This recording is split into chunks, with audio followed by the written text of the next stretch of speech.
Salut, c'est Trado, content de vous retrouver pour la mise à jour quotidienne de l'indice parisien. On va commencer par le coin des fondamentaux pour voir finalement que le dossier grec prend un petit peu de recul par rapport à l'intérêt des investisseurs et l'attention se concentre sur les résultats américains qui, il faut l'avouer, sont assez décevants pour les stars de la cote. Alors en même temps que les résultats déçoivent, on s'attend toujours et néanmoins à une augmentation des taux d'intérêt de la Banque fédérale américaine. Selon les derniers sondages, le plus 0,5 l'emporte en septembre. On sait très bien que ça risque de jeter un coup de froid sur l'économie américaine parce que le refinancement va être plus difficile, naturellement pour les agents économiques, alors même que les résultats des entreprises sont assez mitigés, donc la pilule passe assez mal. En même temps, les matières premières continuent de souffrir, notamment le pétrole, ce qui veut dire qu'à court terme, les majors, les entreprises spécialisées dans l'extraction des matières premières, subissent également le contre-coup.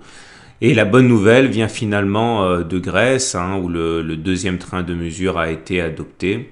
Et ça nous donne une séance de quasi-stagnation avec 0,08% au compteur pour le CAC. Alors visiblement, on est rentré dans une zone, c'était assez attendu, de consolidation, là, comprise entre les plus hauts d'il y a une semaine à 5185 et le gap qui a été créé lors de la séance du 16 juillet. Alors, il est normal qu'on patiente.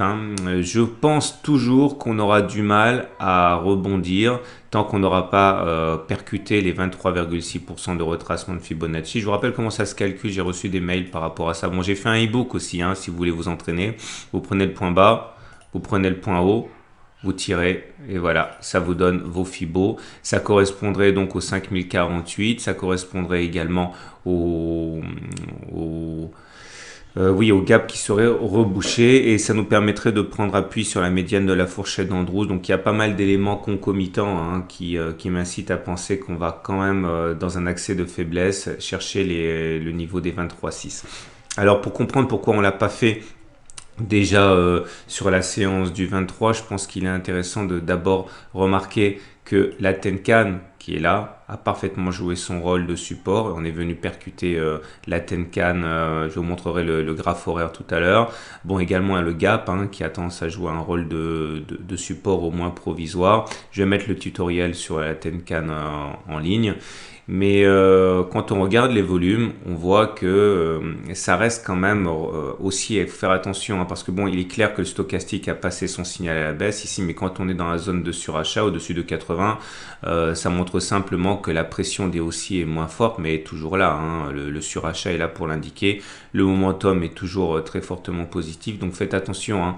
Le fait qu'on ait une consolidation ne signifie absolument pas que les baissiers aient pris le contrôle. D'ailleurs, regardez, les volumes sont en constante baisse, ce qui montre bien que cela baisse surtout parce qu'on manque de conviction à l'achat plutôt que parce qu'on a de la conviction à la baisse.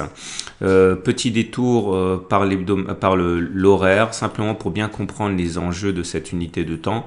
Alors, je vous avais déjà montré ce graphe hier parce que j'avais expliqué que ce qui nous avait sauvé déjà sur la séance du 22, c'était la présence, donc je l'ai dit, le gap que l'on retrouve ici. Donc chaque bougie correspond à une heure de cotation. Et également le nuage qui par son inclinaison très haussière offre quand même une zone de support assez difficile à passer pour les baissiers. Et une fois de plus, on a navigué la plupart de la séance à l'intérieur de ce nuage. On s'en est extrait vers 15 heures pour rebondir sur le gap. Alors vous le savez, les analystes techniques aiment bien qu'il y ait une bougie de confirmation pour confirmer justement la cassure d'un repère graphique. Alors on est sorti du nuage à 15 heures, mais on l'a tout de suite réintégré sous l'impulsion du rebond sur le gap pour finalement clôturer à l'intérieur du nuage encore. Mais attention, ça commence à se rapprocher dangereusement. Et je pense que si on enchaînait deux bougies de suite en dessous du nuage, on risquerait d'avoir la fameuse attaque baissière qui nous permettrait d'aller chercher le retracement de Fibonacci que j'ai mentionné.